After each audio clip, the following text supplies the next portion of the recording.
Well, Pipers, the old voice is somewhat better today. I haven't laid off of the cigars and the pipes until just a while ago. Earlier, I had a bowl of 7th Avenue Blonde, Drew Estate, and try not to talk as much today, so it's a little bit better. But I deal with this every year. My wife picked me up some Allegra, and that's helping. Like I said, I don't feel bad, don't have a sore throat. It's when this doggone pollen starts around here, it just pure heck on my voice and sinuses. But I think next year I'm going to start about early to mid-February, and go ahead and start taking it. I say I'm going to do that every year. Next year I'm going to try. Really enjoyed talking to Toy Maker Larry on the phone a while ago. It just really had a blast with talking to you, Larry, and talking about pipes and a bunch of old Dr. Graybows and Cape Woodies and different places to get some good deals on some pipes. And I was telling him about my Hiss pipe. I think I've smoked it in the last few days. I can't remember. And I told him I would smoke it again tonight. It's in the truck. And I said, well, hey. And then it dawned on me, today's Friday, which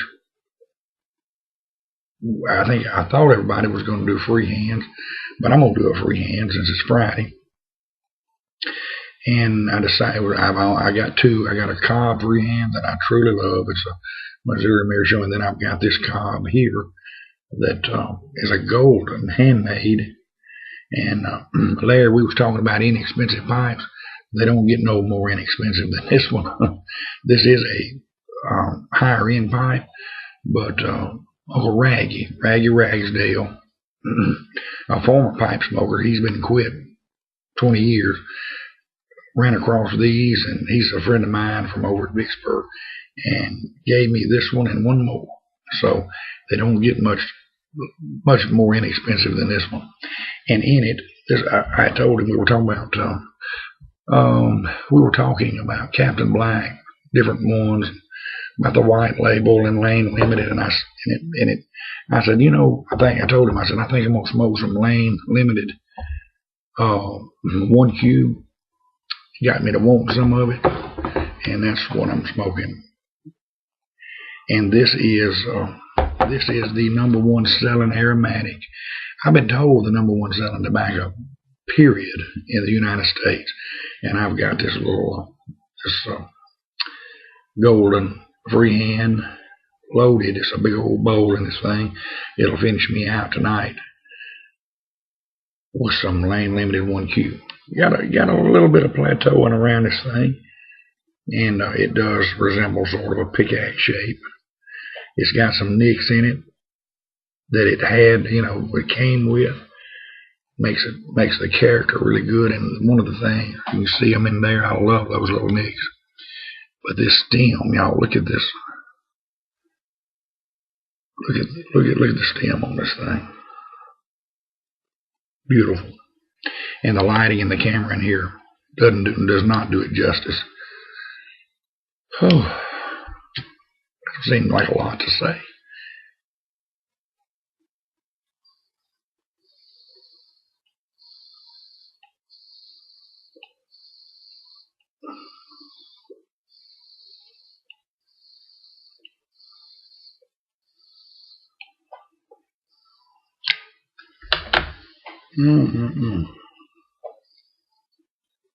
I haven't smoked any 1Q in a while, but it always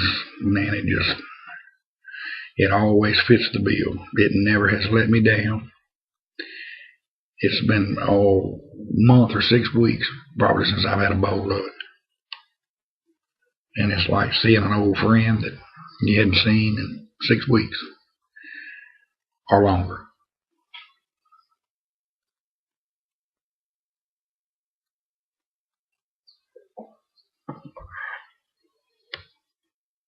I've been very, very busy the last couple of days. I've been on the phone a lot. We're in the process of expanding our restaurant. You know, we started out when we bought it, it was a barbecue place. The little town that it's in only has 3,500 people in the town. Now, the parish is bigger, it's 20 some odd thousand. It's still a very rural parish compared to the parish I live in. But, you know, even the barbecue places in the large towns usually have something else that they offer. It's hard just to make it on barbecue, because what will happen is somebody will come in, they'll eat your product, and then they don't want barbecue for 10 days, 2 weeks, whatever. So you don't see them again. So our goal was to have them coming more and more, and we've got people that come every day now, because we've kind of converted to a barbecue place / diner. My goal is to have it to a diner that has barbecue, if you can kind of get my drift. And we're working on that. We've made some big strides in doing that. My wife is really big in the dessert end of it. She's looking to expand her desserts in a big way. She and I have talked and finally got her on board with it, and with some ideas. And if you get her on your side, you got a heck of a teammate. We clash a lot, but I'm gonna tell you, she is a fine teammate, and glad that she's one I want on my side at any time. But we're just to add a sandwich line, a different sandwich line. We do a po' boy there now, but we're going to start doing an authentic New Orleans style po' boy. The one we do is basically sliced brisket on Gambino bread, toasted with lettuce, tomato, mayo, with a cup of gravy that we make homemade on the side. The new one, we'll keep that one, but that's not really an authentic New Orleans po' boy. I know New Orleans po' boy is the roast type meat, and it's you know, it's the shredded. You pull it off. It is cooked in a pot, or a stock pot, or not a stock pot, sort of like a big crock pot thing. I'm drawing a blank here lately. I do that all the time on what the correct name is. I own about 3 of them. I can't even think of what the correct name is. But you cook this in Cajun seasoning, and it creates its own gravy. Then you use the Gambino bread. It's untoasted with mayo, lettuce, tomato, and pickle, dill pickle. And the gravy's on the sandwich, not on the side. Very messy, and they'll be about 10 inches long, just a mammoth sandwich. That's a true New Orleans po' boy. We're going to offer that. There is no one in that town, and only 3 or 4 places in Monroe that are doing an authentic. It's going to be the real deal. And then we're going to do a pig sandwich, which is going to consist of a type of a pork shoulder,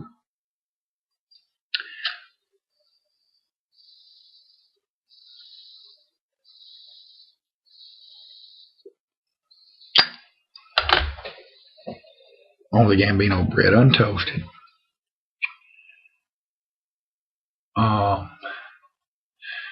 I'm not sure if I want a little bit of mayo on it, or a little bit of light mustard.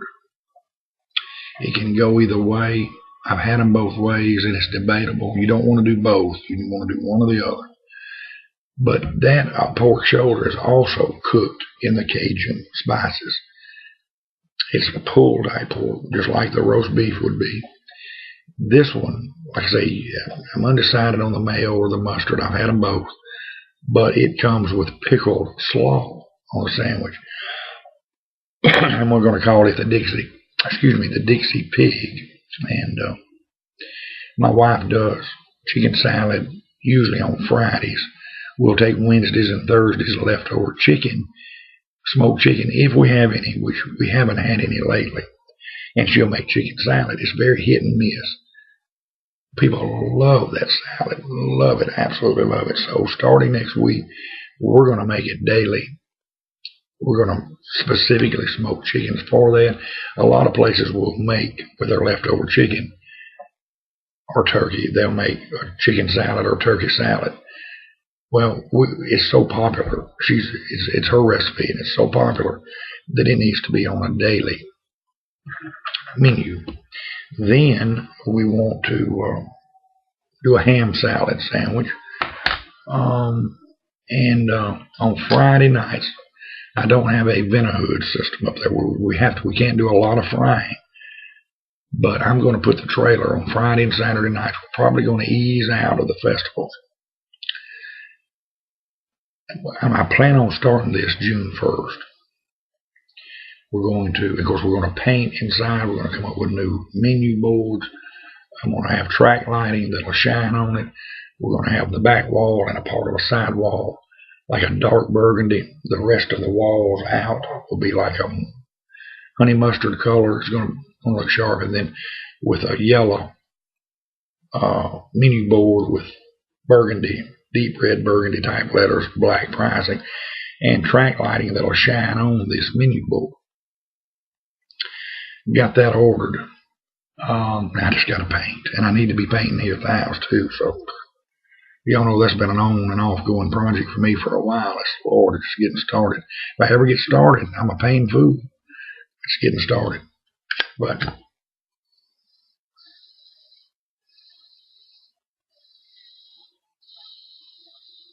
on Friday night and maybe Saturday, we're going to start doing seafood night, and we're going to do fried catfish. I've got a recipe that I think several people in town do it, but I've got one that's really good.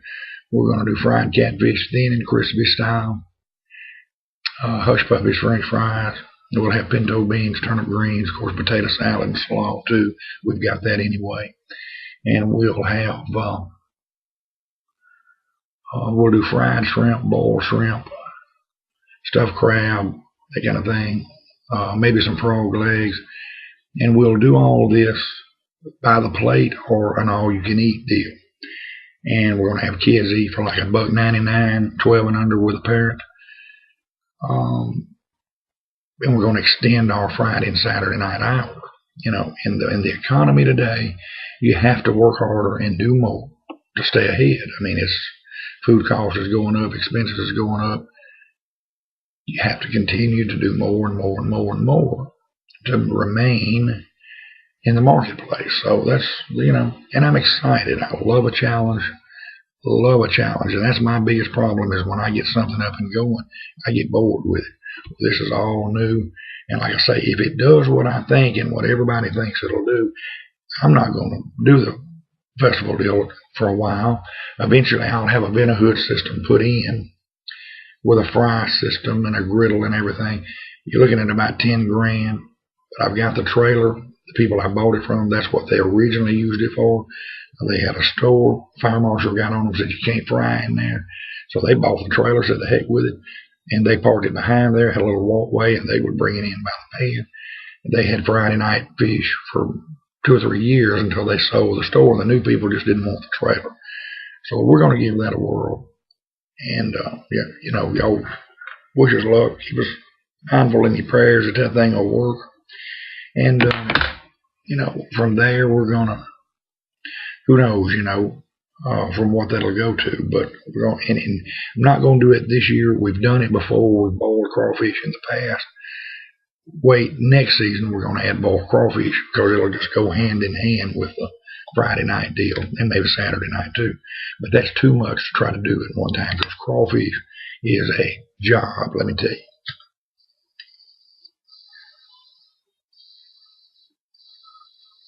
I wanted to start it in May, but we got the wedding coming up. We're going to be gone for a weekend, and I didn't want to get this thing started. 2 weeks later, we'd be gone and have to rely on somebody, you know, my people to do it for me. I want to be there first 90 days, every Friday and Saturday until it gets off the ground. But we got the batteries charging in the boat. Both batteries are nearly charged. I got a date in the morning at 6:30. We're going to go out and throw some of these lizards. We're going to run some of them across some beds and try to work on Daddy Bass while he's guarding the bed. I'll give y'all a report. Hopefully it's a good one to report. Got a message from Pipe Happy. He got up and about today. He still ain't feeling real good. Y'all remember him and Miss Mary? They battling this mess. I don't know that I'll be able to take any video tomorrow. Possibly. It's raining here. Come a heck of a storm. But it's 12 midnight here. We're supposed to have already moved out about 10. It's a little late, but in the morning it should be fine. It may affect whether the fish bite or not. We'll see. But I'm dying to go. So if that boat fire up without any problems, it's dirty, but I'm going anyway. We'll let y'all know how it went tomorrow. Y'all take care. Have a good one. God bless you.